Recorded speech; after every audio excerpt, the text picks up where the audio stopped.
안녕하세요. 한방에 있는 우리 한방병원 양동혁입니다. 이번 시간에는 한약에 대해서 설명을 드리는 시간을 갖도록 하겠습니다. 주로 환자분들이 물어보시거나 또 여전히 댓글로 문의하시는 그런 내용들 가지고 한번 답변을 드리도록 하겠습니다. 종종 받는 질문인데 한약을 통한 체질 개선이 가능한가요? 두 가지인 것 같아요. 체질 개선이 가능하냐, 체질이 바뀔 수가 있냐. 종종 환자분들이 원장님 나는 조금만 먹어도 살쪄요. 이 체질 좀 바꿔주세요. 아니면 원장님 저는 10년, 20년 동안 소화가 항상 안 돼요. 이 체질을 좀 바꾸고 싶어요. 이런 질문을 하시거든요. 저는 어떻게 받아들이냐면 체질 개선은 지금 당장 내가 소화가 잘 안 돼. 그럼 이걸 치료가 가능하냐? 요 의미가 체질 개선이 가능하냐 의미일 테고, 체질이 바뀌려고 하면은 소화가 잘 되는 상태가 오랫동안 지속이 되어야 되겠죠. 그러려고 하면 보통 약을 한 달 먹는다고 또 체질이 바뀌는 것은 아니고, 장기간 치료하신다면 체질이 바뀔 수 있습니다. 개개인의 특성으로 만들어지는 첩약의 기준이 정해져 있나요? 정확하게 정해져 있다고 말하기는 어렵지만, 한예로 유치원이 먹어야 되는 약의 한제의 양과 성인이 75kg인 제가 먹는 한약의 한제의 양은 당연히 다르겠죠. 몸 상태에 따라서 저 같은 경우는 소화기에 문제가 있을 때 보통 치료기간을 한 달에서 한 3개월 정도 그 정도는 잡고 치료를 시작합니다. 근데 어떤 특정한 치료는 3개월까지 필요 없고 약 한 제만 먹어도 좋아질 수 있는 것도 있고, 이렇게 첩약 기준이 환자 상황에 따라서 아니면 몸 상태에 따라서 다르다고 생각하시면 되겠습니다. 이번 질문은 경옥고와 공진단의 차이에 대해서 가르쳐 주세요. 경옥고와 공진단의 차이는 일단 모양부터가 다릅니다. 지금 보이시는 이게 우리가 다 잘 아실 텐데 공진단입니다, 이게. 그리고 이렇게 보통 짜서 먹는 것도 있는데, 경옥고는 항아리에 들어서 조청처럼 끈적끈적한 약입니다. 이렇게 만들어서 나오는 결과물도 다른데 성분도 다릅니다.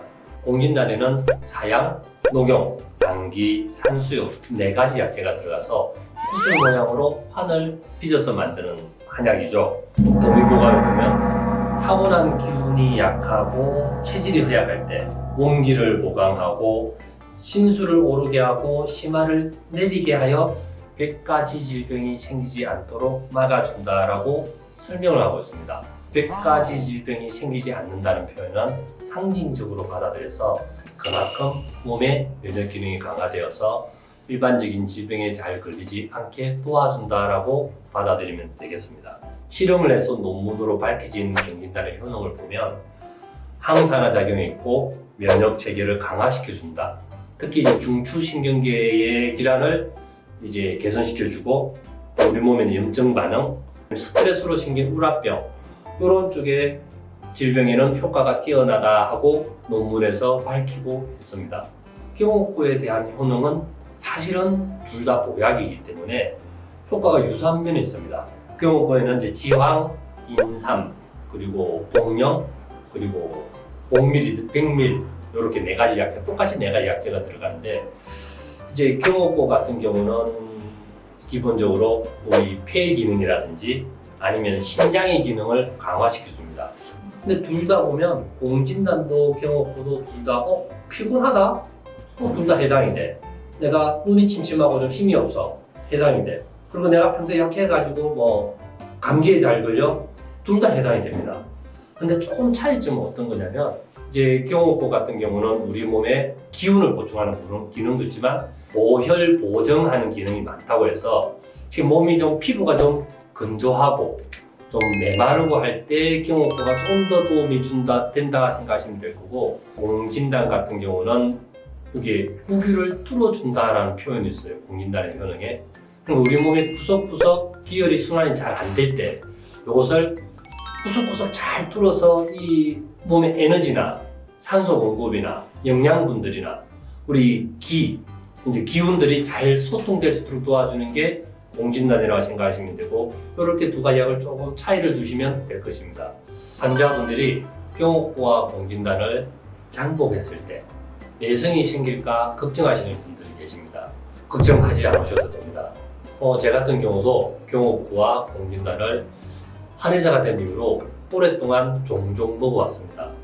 지금도 상당히 오랜 기간 동안 복용하고 있으니까 환자분들도 걱정하지 마시고 꾸준히 복용하시면 도움이 될 것입니다. 한약과 환의 차이는 무엇인가요? 한약이라는 것은 일반적으로 우리가 말하는 감초, 대추, 생강 요게 한약이고, 환자분의 말한 한약은 탕약을 말하는 것 같아요. 여기 보시면 요 탕약, 이 탕약과 환의 차이가 무엇입니까? 하는 질문이라고 저는 받아들였습니다. 환은 구슬처럼 빚은 거고, 탕약은 한약을 가려서 거기에 필요한 유효 성분을 추출해 가지고 이렇게 포장기에 보통 담아 가지고 우리가 복용이 편안하게, 그리고 휴대하기도 편안하게 만든 것입니다. 이게 탕약과 환의 차이라고 생각하시면 됩니다. 근데 이게 또 차이가 왜 나냐면, 자, 만약에 요 탕약을 요 환처럼 만들었었다 그러면 어떻게 되냐? 사실 써서 못 먹어요. 너무 써요. 먹는 힘도 너무 힘들고, 만약에 요걸 경호코처럼 이렇게 고약으로 만들었다, 너무 없습니다. 너무 써서. 쉽게 말하면 이렇게 여러 가지 약으로 만들 때는 첫째는 효과 때문에 만든 것도 있고, 복용의 편의성, 너무 쓰거나 먹는 힘도 고려해야 하기 때문에 너무 쓰지 않은 약은 실제로 이렇게 만들 때도 효과가 좋으니까 이렇게 환으로 만들었고, 그리고 실제 환으로 만들었을 때는 너무 써서 못 먹으니까 이렇게 탕약으로 만들었다고 생각하시면 됩니다. 자웅고 연고는 아토피에도 발라도 됩니까? 자웅고는 우리 건조한 피부 질환에 바르는 한약 제제입니다. 아토피의 중요한 치료의 하나의 원칙이 피부 보습입니다. 치료를 아예 아토피의 목적으로 해가지고 만든 자웅고도 있습니다. 다른 약재를 좀 섞어서. 그러니까 혹시 아토피가 있다면 해당 상태에 따라서 이 자웅고를 발라도 되는지 문의하시고 처방받으시기 당부드립니다. 한약을 많이 먹으면 간에 무리가 가나요? 국제 합출지에 따르면 한약과 간 손상의 인과관계가 거의 없다고 보통 게재가 되어 있습니다. 그 중에 일본 논문에서 보면 약인성 간 손상이라고 해서 약을 먹고 간이 손상을 했을 때 어떤 약을 먹고 간이 손상을 받았을까 하고 발표된 것을 보면, 이제 한약은 전체 13가지 중에서 한 10위 정도가 되고, 100분율로 표현을 하자면 한 2.8%, 나머지 97.2%가 다른 약으로 인해서 간이 손상되었다고 이렇게 논문에 발표가 되어 있습니다. 항암 치료하는데 한약 복용해도 괜찮습니까? 우리나라는 암 환자분들이 이제 한약 복용하지 마라고 대학병원에서 일단은 말을 합니다.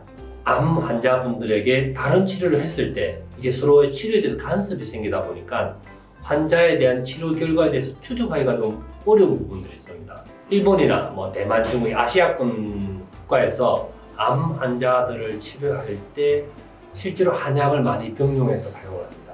항암 치료를 하거나 수술하거나 이런 과정 속에서 환자분들의 체력이 첫째는 너무 떨어집니다. 모든 치료를 하다 보면은 이제 그 반사적으로 부작용이나 아니면 불편함이 따라올 수가 있는데, 그 불편함이나 부작용을 치료하는 데 있어서도 실제 한약이 많은 도움을 실제 주고 있습니다.